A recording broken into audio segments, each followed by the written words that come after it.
I told you, can't plan these things. That's true. That's true. That's why I like Yeah. to plan, because you prepare, you become unprepared. Mm. But in not preparing, you're also not prepared. Oh no, depends on the situation. In not in not preparing, if the situation demands you to be spontaneous, then the very fact that you're completely unprepared makes you the most prepared for it. It's kind of like Mm, going to the doctor and getting a shot, right? mm, You can't prepare. If you prepare for it, then you feel as if you're going to faint, and your blood pressure drops, and you feel all lightheaded. But if you're mm. unprepared, and the doctor can ask you, "Hey, where do you work, or what do you do?"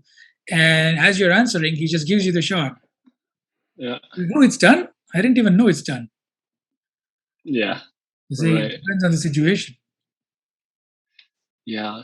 Like an openness, a receptivity, right?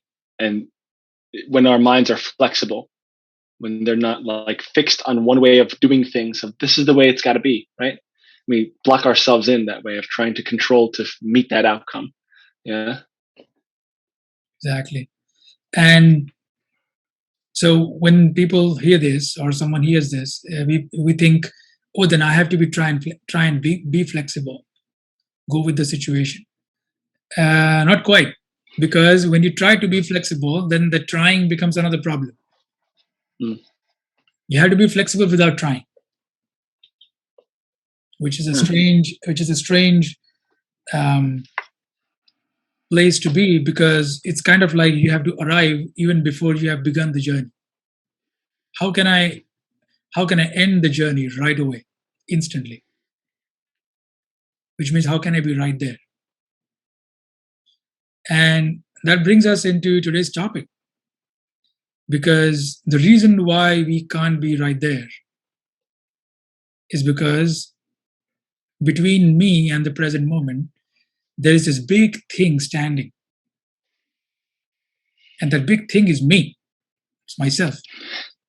I am standing in my own way. My ego is front and center. It's occupying, it's like the elephant in the room. Mm. And my room is very small. And there's an elephant sitting right in the center. Now I have to talk to this person sitting behind the elephant. See? So it's such a struggle to get this thing out of the room and then have a conversation. And so that Mm. struggle, when we start struggling, which is me trying to be flexible, hey, I'm trying to listen to you. The other person says, hey, you're trying too hard. While you're trying all this, I'm already on my way. I'm already talking.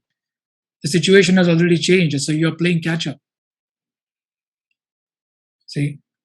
And so that's why we have to understand what the ego is and how it interferes in everything.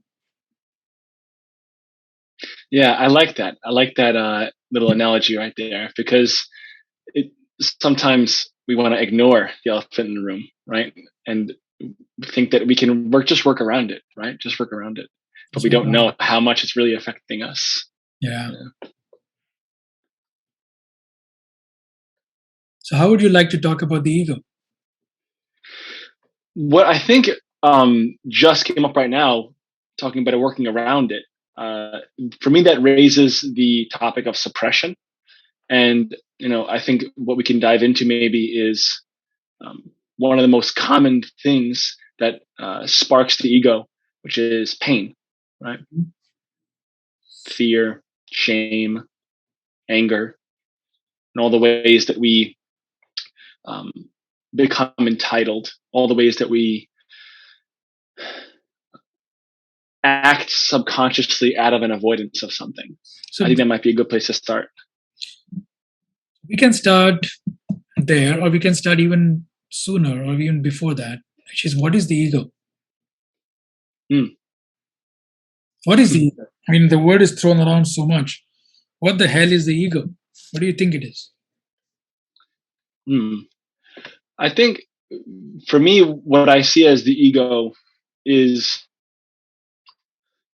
I think of it as an idea or a collection or a concept, I think it's something that we um, attribute to ourselves, right? And it's something that helps us to navigate through the world. So I think it's like we hold concepts for certain things in the world and what it means and the story about it, and um, what beliefs we have about, I don't know, for example, a cup and what it does and its usefulness, right? And I think that that same thing, that same concept, and all the uh, attributes we apply to a certain concept. Just the same thing for the self. It's just like our identity and all the stories, beliefs, values, all the attributes, qualities of ourself that we just latch onto and Right, catch and bring into a concept and create an identity, right? right. From that. So the ego, would you agree that the ego is not thoughts, but ego is my thoughts? The ego is not beliefs, but the ego is my beliefs. The ego is Yeah. not desires or pleasures, but the ego is my desires, my pleasures. The ego is not fears, but the ego is my fears.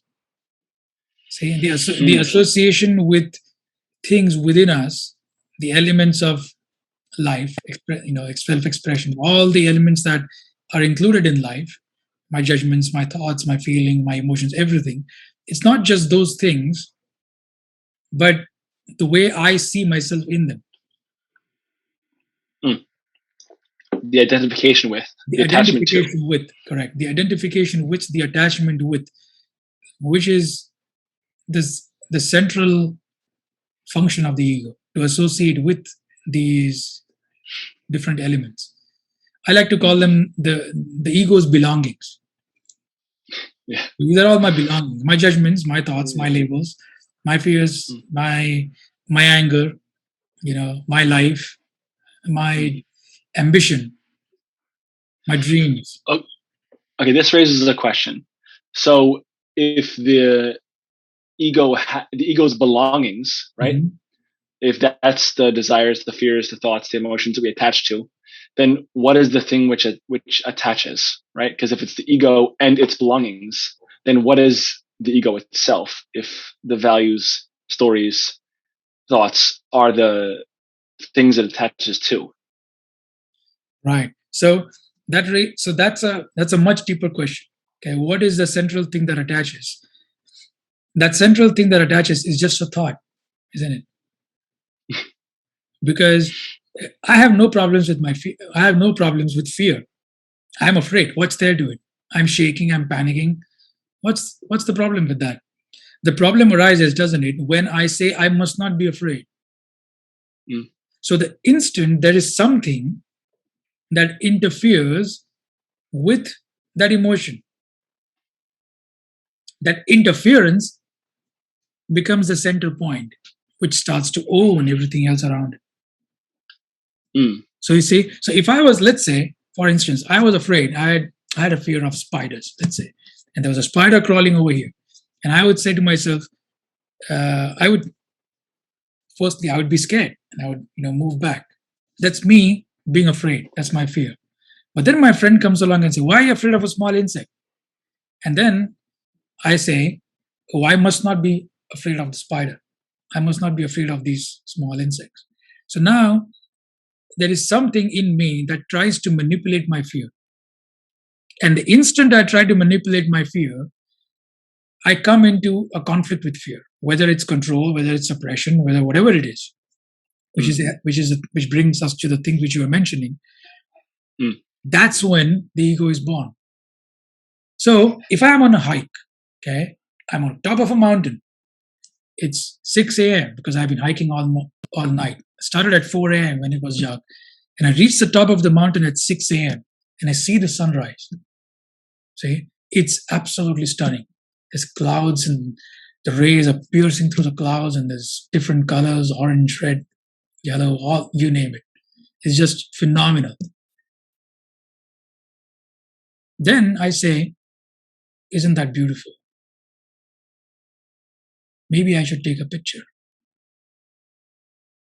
Mm. That instant when I decide to take a picture, the ego was born. You see, before that, what was there? There was just the sunrise, and there was the experience of the beauty of that sunrise. But the moment I say I must do something about it, a thought was born, wasn't it? And that thought became the Mm. ego. And now that Right. thought, has everything, all the problems in the world, because it says, "Oh, I better this picture I am taking better be good. I am going to upload it on Instagram and I'm going to show it to my friends. I'm going to Mm. send it to different people and get some compliments on this." See? So, in some way, the ego is a belief that I must do something about what's happening. Oh, close enough. I think the ego is the desire to interfere at the deepest levels. Mm. If there was no desire to interfere with what life was doing, there would be no ego. Mm. Hmm. Which is why you see all kinds of life forms. Some life forms are just living purely instinctually. They're not doing anything. Whatever is happening, just the genes encoding instructions in the brain. That's just what's happening. Like for a slug is just crawling, looking for food. There's no conscious desire there. That's why there is no ego. Because the slug isn't interfering with anything. Life is just taking Right. it on its way. But if you now have a dog and the dog is raised by a human, see, Mm. so the dog has all these issues that come with being alongside a human being in its complex life. And now the dog wants a treat. And at the level at which it wants a treat, it desires a treat, there's the ego. But when the dog is sitting by the window and the sunlight coming through, and sunlight is falling on its face, and the dog is just being a dog, relaxing, like my dog often is, there is no ego. Mm. See, the ego comes when there is a desire. So then, the instant I try to interfere with what's happening, there is a me thought which is born. And that me thought has various items on its agenda. It has various things which it creates. And that's why I So like to I think say, it's yeah, go on. go ahead. Go So ahead. I think like it's may not be clear to some of the people that may be watching this why we would want to um, do something or do anything about the desire. Like why not go after our desires? Why not why do we have to not desire? And therein lies another problem, because the ego says, "Oh, I must destroy myself. I must get rid of myself because I'm causing all these problems in the world, in my own life. So now I am going to try another trick. I am going to try not desiring things." Mm-hmm. And the ego tries is like a snake trying to eat its own tail. Can't do it. Mm. Can't do it, because the instant it tries to do something, it becomes a form of self manipulation. And Yeah. when the ego manipulates itself, it becomes its own object. See, it is a subject and Mm. it is the object, which means it creates another division. So Right. again, see, I must interfere with myself. I must change my desires in order to Mm. make them go away. So you see, we get caught in this tremendous problem where anything I try to do transforms into the ego. And so we have come to the end of the discussion actually, but there's um, there's a lot of work that needs to happen before this happens naturally. Mm. Because as we can see already, there is no pretending to go about it. You cannot pretend to not want something. That pretense is all a part of the ego. So if it is natural, that is, there is no me thought trying to manipulate things, then there may be what they refer to as a state without the ego. But that's not the reality we live in. The reality we live in is, I have so many problems and I must get rid of them, which is resistance, which is pressure. What is the the most egregious, I guess, example of resistance? Like what comes to mind? What would you say comes to mind when you think of internal pressure resisting oneself, um, fighting constantly. Hmm. What comes to mind, probably for me, would be the anxiety of the unknown and trying to control it. Mhm. Yeah, that for me would probably be the most common, and in different ways manifesting. But ultimately, I think this engaging with all the possibilities of what could happen and trying to overthink, trying to really manipulate and control so that we avoid certain outcomes and produce other certain outcomes, right? That's really when I talk about resistance from what is happening. I think it's this consideration, over consideration, and projection into the future, and Correct, trying to either produce a certain outcome or not produce another outcome. correct. Which is what you're describing is it sounds like the fear of the unknown. Yeah, Fear, because if there was no fear, then we wouldn't overthink at all. But when there is fear, we overthink. We um, try and prepare for an uncertain future. See, exactly. so that fear. So what happens is when I am afraid of what's going to happen with my life, for instance, I am at a certain stage in my life where I'm not making enough money.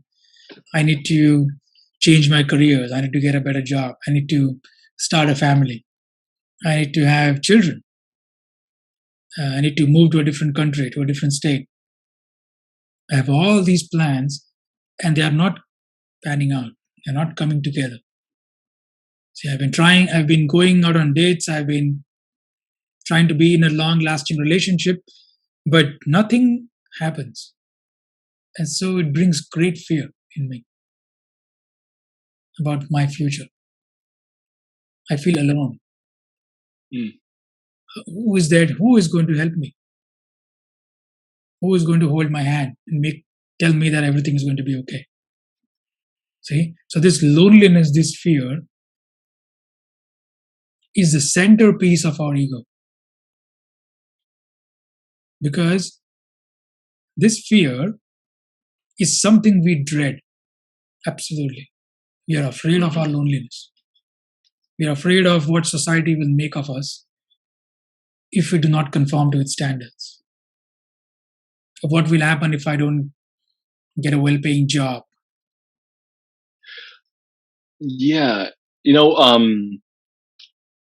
that makes sense because I think the reason why the unknown is scary is because of our fundamental belief that we can't handle what may happen. It's because of the possibilities we project onto the unknown that makes it scary, right? Because the unknown is also exciting. It can also be interpreted as, look at all the amazing possibilities that could happen. Look at all the excitement of what could happen. We don't know, right? But we project the worst possible scenario as a way to defend, protect, right? And the worst possible scenario in our minds, a lot of the time, could be the shame and abandonment, right? And abandonment's resorting to, ending in loneliness, right? So I'm understanding, I'm making the connection of what you're saying, why you say loneliness from fear of the unknown, because a lot of time that I interact with my clients, a lot of the time it really comes down to their avoidance of abandonment and the lack of self-worth they would feel if they were abandoned, and the loneliness they would feel, the rejection they would feel, the self-abandonment they would feel for having hurt others or pushed others away or caused themselves to be isolated, and Right. the self-criticism. Yeah. Yeah. And the unknown is a strange little thing because the unknown is fundamentally unknown. We don't know. Nobody knows the future. Nobody can predict the future. And yet we have convinced ourselves that something bad is going to happen. Because when you present this impossible problem to the mind, say, what is going to happen tomorrow? The mind says, subconscious mind says, all right, I will tell you what's going to happen. And it fills the future up, the imagination of the future. It's like a drawing board. Now, somebody gives you a blank piece of paper and says, okay, you need to draw something here. Okay. And this is the unknown. But you say, this is the unknown. I don't know. I can't draw something. It says, no, no, no. You have to draw something. And here are the colors. Okay. Here's black, here's blue, and here's red. Okay. So now, if you are forced to draw something with 3 different colors, of course, that's all you're going to be able to do. Those are all the colors you can use. So similarly, when we force ourselves to think about what's going to happen tomorrow, and the colors I have are limited, which is my past experience. Let's say the black is my pain.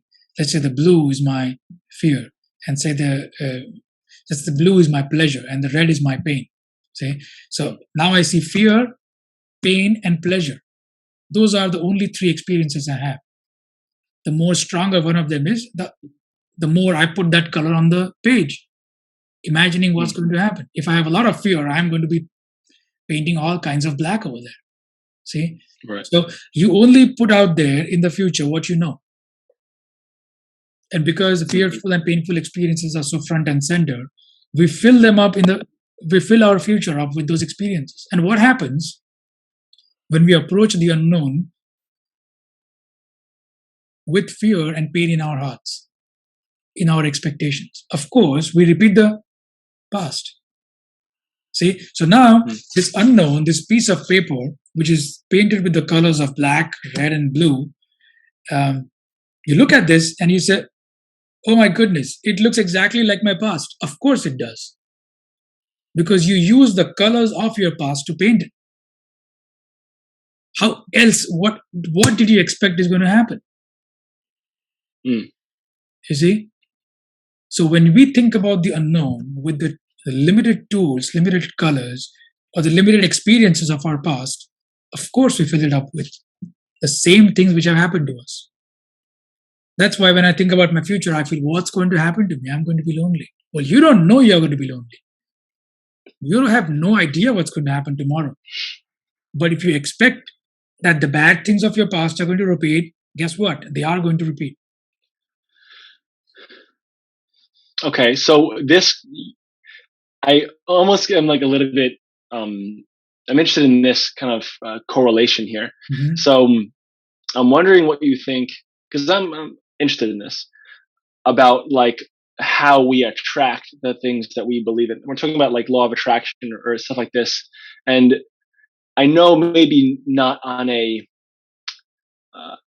like universal level of connecting to the, I don't know, the like metaphysics and connecting to the quantum realm, but I'm talking about like, do you think that this is a kind of law of attraction when we hold certain patterns in our brains and project them and then act in certain ways? Right. So that's a beautiful question. What I think it is law of attraction. Okay, that book, whatever that book is called, is, if you look at the original source of the book, it comes from How to Become a Millionaire. That's like the original inspiration behind the book, The Secret or whatever. Anyway, I don't want to go into negatives, but basically the law of attraction fundamentally is about attracting more wealth, more pleasure, more success in your life. That's fundamentally what it is, which is why people love it. And people use it to attract life partners and whatnot. It's completely ridiculous, if you ask me.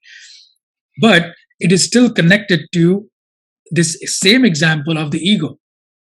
We haven't strayed away from the ego at all, because our past is what our ego contains. So when somebody says use the law of attraction to get more money, what do? I take this piece of the unknown, which is my future, and say blue is the color of pleasure, right? So I start painting it blue based on a certain memory, certain experience, certain person I have seen. Maybe I saw an entrepreneur and say, I want to be like him. So I visualize my future to be like that person. Okay. Following so far? Very, very straightforward. So I say, I want to make $1 million. Okay. Or I want to own a Ferrari, or whatever that stupid thing you want is. And you seek these pleasures, you paint these pleasures on this unknown. Okay. Now, if you keep painting this future this way, which means you keep repeating the same mechanical idea in your brain. Wake up every day, write affirmations about you becoming rich or whatever you want, right? The subconscious mind says, okay, I'm ready, I want that. So the subconscious mind is going to start looking for opportunities for those things. So maybe it'll say, okay, invest in this opportunity, invest in this, or talk to this person, follow this lead, whatever it may be. So you start making progress, moving towards the pleasurable thing that you always wanted. And guess what? You may even get it. However, there is nothing throughout this whole process preventing you from finding suffering and falling flat on your face. Nothing. Because what we have done is isolated a certain experience from our past, exaggerated that experience, and said, this is what I want. So we have to be careful what you wish for, because if you get it, it may not be what you want. I've talked to several people in my life, and I should give you even my example. I have chased goals in my life by working really hard for them. 6 months, 8 months, like studying for exams, trying to get jobs. And once I got those things, once I passed those exams, got those certifications, etc., why did I do it? I look back and say, why did I, this makes no sense. I got carried away, I got influenced by other people, and I started chasing this path of positive thinking, because it is so easy to just brush everything else under the rug, ignore all my other problems, and just chase some pleasure, chase a high paying job, or chase money, or whatever it may be. But because you haven't fundamentally understood yourself, you are no closer to the end of suffering. Now you just have more pleasure in your life. Now you are more attached to that pleasure in your life. Your identity is attached to that pleasure. So if tomorrow that job gets taken away, or you lose all your money, which you have made through this process of planning, what do you have left? See, start right back where you are. And I'm seeing the futility of the cycle, and and I know this is the end of the conversation, but my mind is going there directly. Yeah. And fine. So my mind is saying, or asking, so then when we come to a place of truly surrendering and not wanting to grasp at things so that I could fill myself, and some kind of reciprocity and trading, I'm going to delay gratification so that I can get this, and I'm going to project my past.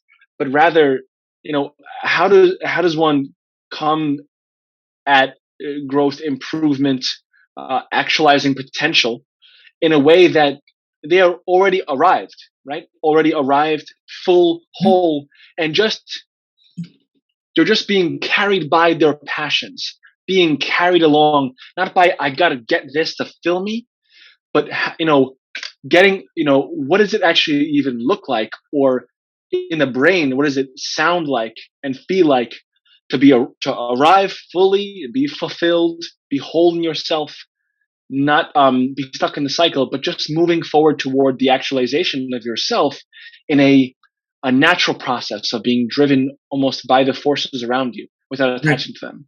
And that's absolutely essential. That happens when, firstly, you can't do that by following the law of attraction or whatever, dreamy-eyed future planning methods are out there. You can't do that. You have to you can only do that when you fully understand yourself and bring about what is called as the integration of the ego. What that means is the various splits, various factions within the ego, various conflicts within me versus my fears, the me thought versus my pleasures. I must control my pleasures, or I must increase them, whatever. Me versus my unresolved past. This memory is coming up. This relationship is not going well.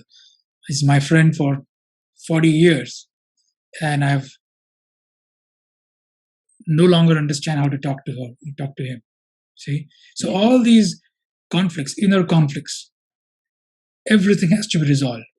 Once everything is resolved, okay, then we come to the point of what is called as the ego integration, which means there is no internal conflict within oneself. Now something strange happens. Because there is no internal conflict, there is absolutely no wastage of energy. Because we waste energy fighting ourselves. Is a silly image comes to mind. I was watching an episode of The Office the other day, in which an episode in which this character called Dwight, he is fighting himself. He's showing how skilled he is in martial arts. And this other character, Jim, says, "Okay, can you show me what happens if Dwight is fighting himself?" And then there is this 30-second sequence of him punching himself. That's exactly what we are doing. That's what is our mind looks like. Mm. It's silly to visualize that, but that's precisely what's going on within me. See? Mm. So when I stop doing that, which means I stop being my own enemy, there's no inward resistance whatsoever. Then what I am meant to do, what my mind is built to do, comes forward. Which means as my ego is, and you don't have to wait for complete ego integration, okay? But as you begin to integrate, as you begin to follow the path of insight meditation and understand yourself, if you're using some other method, that's great too. But understanding yourself, resolving your own conflicts, coming up with your own insights in your own life. As you start moving along that path, your energies begin to start flowing because you're no longer wasting time thinking about how to solve issues. Now, all that psychological energy is available. So, what happens is you start following your drifts slowly, which means your intuition says you need to become a better musician. You need to take up this skill or art which you have put away. You need to develop the skill of writing. You need to become a better speaker. You need to start this business which you have been putting out or write this book. Whatever it may be, those things start coming up naturally. So now this is a totally different process than visualizing something based on an imaginary future. This is not law of attraction anymore. See? No, you're not just taking up a goal for the sake of picking up a goal. This is your own original, authentic you deciding what you want, which is a far better way of going about things. Then you do things for your own sake, on your own terms, in your own way. Yeah, it's not about killing desire, right? It's about coming from a place where you are not dependent on achieving that thing, right? You're not attaching yourself to the achievement or the failure of gaining that thing, but you're just already whole where you are. You already feel fulfilled, happy with yourself, or just open to feeling, not just happy, but feeling all the feelings, right?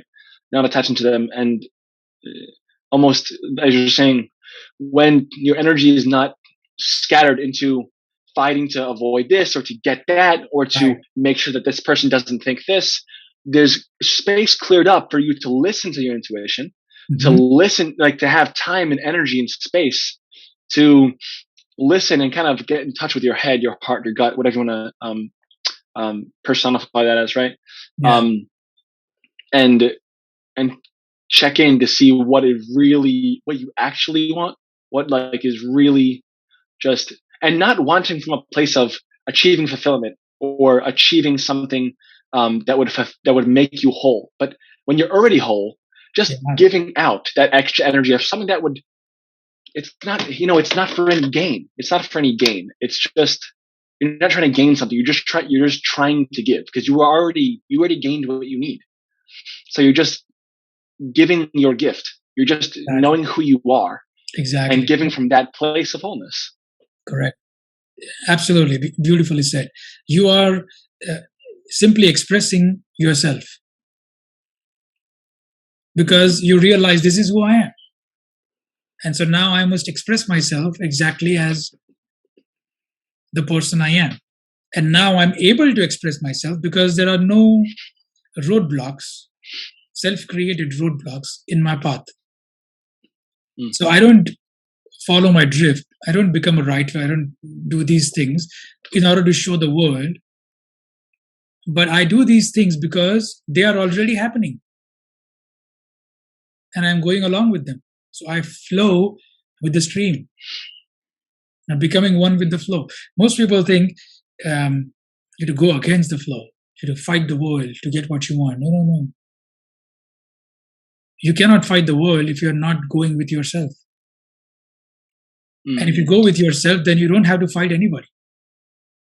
Then the world is actually going to support you. Oh, that's a beautiful thing. That's something very bizarre. When you are aligned with your drifts, everybody is going to line up behind you and say, go, do it. Right. That's my experience too. Right. And yes, I mean, you will feel some resistance from people whose identity is tied up to the old you. So when you start doing something new, they will feel, they will try to hold you back or try to say, this is not going to work, that is not going to work. But that's going to be only temporary. Once you really get going, people line up behind you. People say, what you are doing is phenomenal. Because it is. See? Let's talk more about that, because I think this is something that I've run into with a lot of people. That's like one of their like quote unquote counter arguments is like, well, if I give up, on like always like, I don't know, wanting these things or if I am fulfilled in myself, then I'm not going to have any desire to do all the other things. This cycle of getting fulfillment and feeling good when I achieve something is the thing which supports me to keep going. They say like my improvement is on a foundation of not being good enough, and I have to, in order to become better, I have to not feel good enough so that I can keep going. And this cycle of perfectionism, of toxic productivity, of people pleasing, of external self worth repeats itself. But the people in that cannot see outside of it.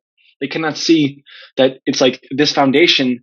It doesn't have to be the foundation of your desire to express yourself. They can't see that there is another form of energy which wants to express itself.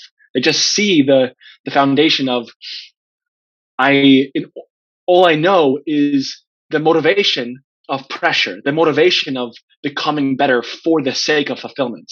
And a lot of people think that if I don't have that, then I'm gonna just have, whatever. I'm okay. I'm content. Whatever. So let's talk more about how is it possible to, what is that? Where is that energy coming from of being yourself, of expressing yourself? Where does that energy come from when you're no longer using the energy of stress and pressure to become better, to fulfill yourself? That's a really good question. I think we have to first understand that what the world refers to as motivation is nothing but resistance. It's not motivation at all. It's actually just resistance. Plain and simple. Just looking at rich people, saying inspiring things, all that's resistance. You know why that's resistance? Because it may momentarily, make you energized, etc., etc. But that's not really who you are at the moment. You're taking those things up, but they're beneficial at different stages of our growth. We need external motivation for sure, but our motivation comes from this feeling that I must become better. I must strive. I must constantly strive against a force. So, what force? Against the world, against competition. I must struggle, find my way ahead, somehow make it. See, so that pressure is not really a food for real action. It is a food for aggressive action, competitive action, but it's not. It's not the source of effortless action. So the effortless action really comes when in your self-expression you begin to enjoy just the art of expressing yourself. So instead of saying I need to reach a particular goal and that goal motivates me, you say the goal can go to hell. I don't give a crap about my goal. I give a crap about the process. I don't care about how many followers I have, how many likes I get. None of that. I care about how I'm living each day of my life. Totally different way of living, which means it is completely intrinsic. I mean, there is an element of, if you are a writer, for instance, a writer cannot write a book and not publish it. Okay, understood. You have to publish your book, and there is an element of extrinsic reward that comes with doing your work. But you don't do it for the extrinsic reward. You do it because you enjoy the process of writing, the grueling, difficult, hard process of writing. And you get enjoyment out of expressing yourself. So the means is your end. The means of expressing is the very end you are looking for. The consequence of that is going to be natural. It's going to happen. I was watching, I'm a big fan of Mike Tyson. And I was watching an old clip of Cus D'Amato, who is Mike Tyson's coach, who made Mike Tyson the great boxer that he is. And it's an incredible thing to watch because Cus is basically talking about, when you have the intention and the will to succeed, and when you have somebody who works as hard as Mike, success is but a foregone conclusion. See, and this was way before Mike Tyson became the heavyweight champion of the world. And I love that quote because he could see the future. And the reason why he could see the future is because the reason why he could predict the future was because he could control the process. He was controlling the process through which Mike Tyson was going to become one of the greatest boxers of all time. So you have the will to succeed, and I will give you the method to learn the art of boxing, the practice, how to think like a fighter, etc., etc., etc., and all the various things that go in that process. But in your life, whatever in my life, there is a similar process. And my goal is to design and find that process and to live my life according to that process. So I achieve the process. I don't achieve the goal. To hell with the goal. I don't care. I'm not attached to the goal at all. My job is to achieve the process. So totally different way of thinking. And my process achieves my goal. You see, I don't achieve my goal. My process achieves my goal, but I need to achieve my process first. And the way I achieve my process is a lot of fun, which means I'm experimenting, I'm failing, I'm trying different things. I'm enjoying it. See? Okay, I have a question, and to me, it connects. Hopefully, it connects for you too. Do you know your top values? My top values? Yeah. Like, what do you value in human being and who you are? What adjectives or values do you have? I would say just compassion, kindness, listening. Is all connected. Compassion, if I had to sum everything up in one word, everything that we are doing because of compassion or love. That's all there is. Other than that, I don't try to adhere to this value also, because personally speaking, I'm not speaking about you or anyone else, but personally speaking, if I say that there are these 5 parameters I want to live my life by, openness, compassion,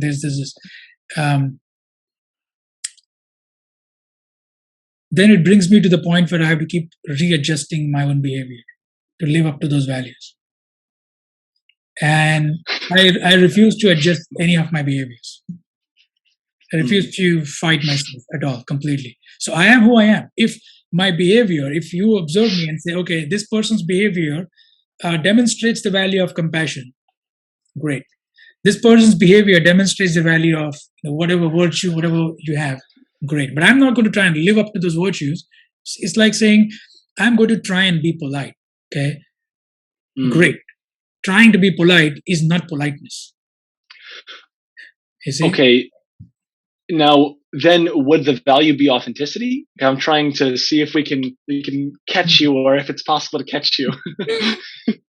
The value, the real, if there is any value to live by, it is to be fully responsive in the moment. That's the only responsibility I have. Which means, if TJ is talking to me right now, am I 100% here? That's what I'm trying to live by. If I am 100% here, then I have fulfilled everything there is to fulfill. All my values are accomplished. I don't bother about anything else, because then I'm not adjusting. Then I am exactly who I am. Then if you, for example, if this conversation ends and you go home and think, oh, that guy's really rude. Amit is a really rude guy. Fine, then I am a rude guy. I'm not going to fight that. You see?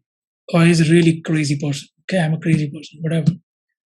But it's true. I'm a real human being, because I'm fully available there in that moment. See? So that is what you can refer to as authenticity, which cannot be manufactured. It's there or it's not there. And anybody can be authentic. Everyone can be authentic if they can fully be present. They can fully listen. Then the authentic you shows up. So I'm thinking on a broader perspective, and I'm visualizing something. So we came here today talking about different kinds of ego traps, and so when we have resolved conflict, and we can almost, I think, like you say in your book, like direct listening. I don't think this is what you call it, or like directly, like fully there, listening, seeing, like that is an expression of our authentic selves, like the truest version of ourselves. It's just simply being there 100% open with our mind, and fully present, not bringing something from the past, not projecting to the future, not thinking about what we're going to say, but the real, it seems like the present moment, and being connected to it, and just being fully aware, and like without anything else, like that seems to be an expression of authenticity. Because I think the reason why I'm saying this is because I've tried to think about authenticity as well in my past, and like, what does it mean? Is authenticity an expression of your highest ideals? Is it self-actualization? Is that what is authenticity, right? But it seems like no. Authenticity is something very simple. For example, if I'm a people pleaser, okay, and I have a history of people pleasing, and I live up to other people's expectation, I cannot say no to them. I cannot say no to anyone. Okay, if that's my general tendency to just never push back, just go along with whatever's going on, etc. How can I be authentic? Say, I don't know if I have any higher vision, I don't know anything. So, am I supposed to figure out those things before I can be authentic? That way, my relationships will never, ever come back to harmony. I will always be under this feeling that I'm living under somebody's thumb. See, I will never be free in relationships. You can be authentic this very instant. All you have to do is, any given human interaction, learn the art of total, undivided, unconditional complete, absolute state of listening. You have to become a master at listening. Because if you can do that, and that's a skill which is very learnable, you don't have to take classes from anybody. You don't have to pay thousands of dollars to some guru or teacher to teach you listening. You can begin practicing when you go to the grocery store, when you go to Starbucks and get your coffee. See, when you talk to your mother, father, wife, husband, son, daughter, whatever, whoever, being fully there immediately brings you into your authentic self. Because when you totally listen, everything that they say goes into your subconscious mind. And when new thoughts are coming up, when your fears, pleasures, etc., are rising, when you are being triggered, putting all that aside and continuing focusing on their voice, on their gestures, and their body language, just being fully attentive. What that does is it tells your subconscious mind, because the subconscious mind has a lot of unresolved problems. Okay, if I'm talking to my father and my father has been, abusive to me, for instance, it's going to be extremely hard to talk to him. Okay, but my mother is always criticizing me, always saying I don't live to her expectations. It's going to be hard to talk to my mother, for sure. Okay, but these are all unresolved aspects of my past with these people staying in my subconscious mind. However, as the subconscious mind brings in the past fears, past interactions, trying to interfere in my present interactions, I say no. I just want to be present. I just want to keep listening. So I keep in flow with them, in step, walking in step with them. Now what happens is a different process begins. The subconscious mind is still involved because I'm refusing to process anything they say. I'm just listening. I'm not analyzing. I'm just listening, constantly giving my full attention. So everything they say drops directly into the subconscious mind. Okay, here's the interesting part. Now, when the subconscious mind wanted to interfere with my unresolved past, I said, no interference is allowed. You're only supposed to listen. So the subconscious mind says, all right, I'm listening. My conscious mind is fully activated, complete listening. Everything that the conscious mind now listens, it refuses to process. It says, no, if I process, I will stop listening. See, if I start processing whatever you're saying, and then I'm not listening anymore, then you are talking, and then I'm thinking, I'm visualizing something. I'm gone. So my conscious mind is quiet, and my subconscious mind is quiet, which means the whole of me is quiet. Something bizarre is going to happen now. Now, every new piece of information that this other person is giving me goes directly in my subconscious mind. And there is a total response in that situation. The whole of me responds.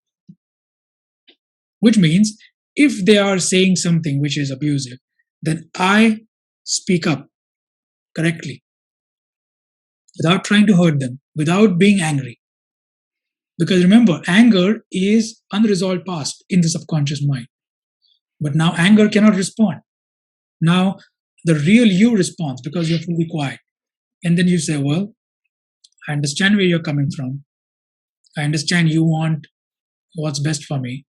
But right now, I cannot accept what you're saying. Give me a few days and we'll discuss about this topic.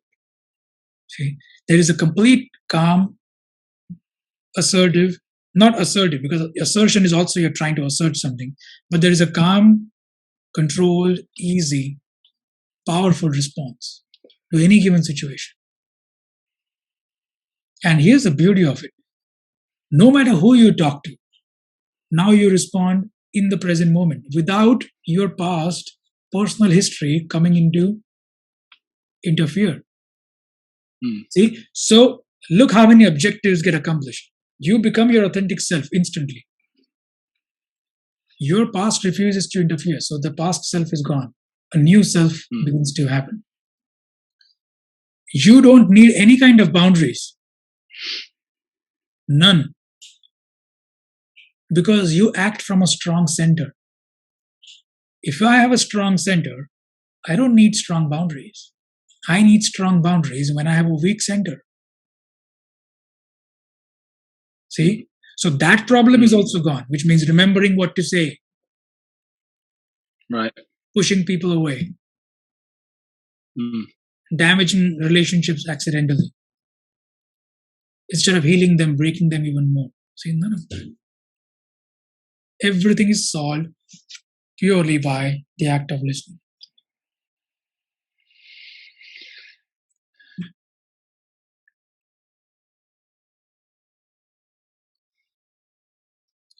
So you direct. So, one quick note: you have already arrived without ever starting the journey. See that? Without trying to get rid of the ego, your ego never interfered. This is like the elephant in the room, and it's not there anymore. Exactly. Yeah. The elephant just goes away, disappeared. Gone. So it's almost like in this analogy, there's me, there's the ego, which is the elephant. The other person is in the room, but in some way maybe be my subconscious. It would be my my direct true self, and being able to connect with the other person, meaning connect with my true authentic version of myself. And that ego is in the way. The elephant is in the way and I'm talking to the elephant instead of talking to the person across the room. Exactly. Yeah. So maybe it's now time to process what we've talked about, right? Because we've went through some interesting pathways, some interesting paths through the jungle of the ego, and maybe it's time to process some of what we went through.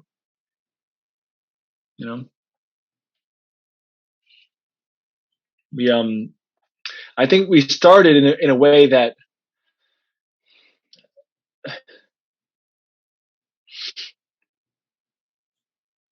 we were able to work through some conflicts or some points where I couldn't understand, or we couldn't understand, like how to resolve a conflict, right? With like desire, and then getting the desire and creating cycles. And I think we worked through a lot about desire, about pain, about the ways that we create cycles with law of attraction, getting what we want, coming from a place of lack, right? We actually did not go through. We actually didn't go through how to resolve conflict with our fears or pleasures or desires. We didn't go through that. We assumed what would happen if we did not have conflict with them. But the present reality is we do have conflicts with our fears. I don't want my fear to exist. That's my present reality. So we haven't yet gone into it, but we could if you want us to. Yeah, definitely. Yeah, because I think like we spent a lot of time on what we didn't know the how. Yeah. Right. Exactly. Yeah, which I think would be very useful.